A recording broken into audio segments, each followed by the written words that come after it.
What's the best way of achieving your goals?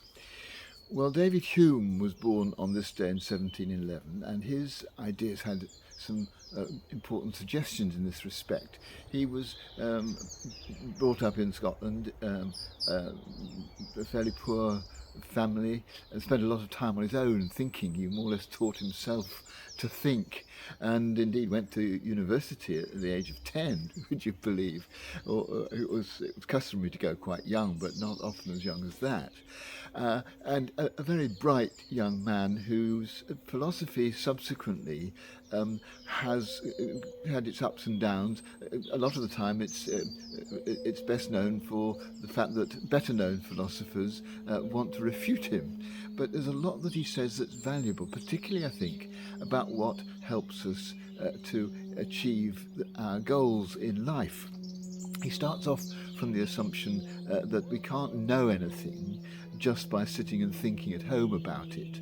The only way we can learn something is by experiment, by experience.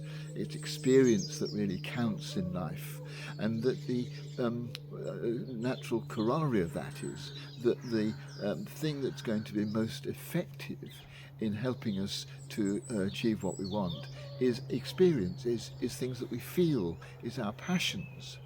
That somehow just to tell ourselves in our heads that such a thing would be a good idea doesn't have the impetus, doesn't have the motivational power that a passion would have, a real longing would have. And so it's very important when we set our goals that there are things that we really, really want. Um, Now, sometimes that isn't always possible. Sometimes we need to set ourselves goals that aren't necessarily, obviously, immediately going to make us happy, but they're part of what we feel we have to do. But even then, the really important thing is to make sure that the steps we take in order to achieve those goals are going to be something which give us pleasure.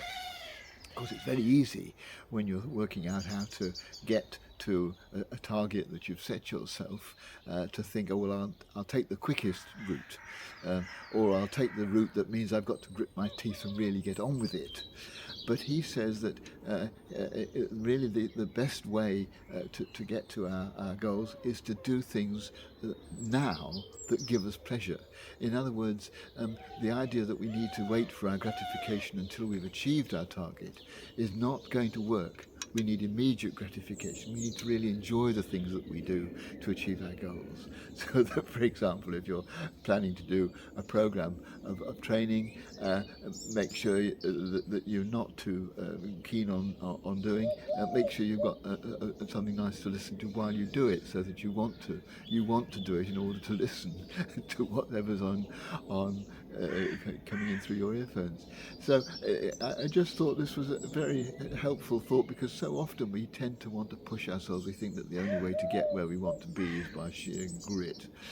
But actually, we need to find a way, and this is where reason does come in. It isn't all about experience. This is where reason does come in, he says, that we need to use our minds to work out the best way of giving ourselves that immediate gratification for the means by which we reach the long term goals, which also, when we reach them, will gratify us.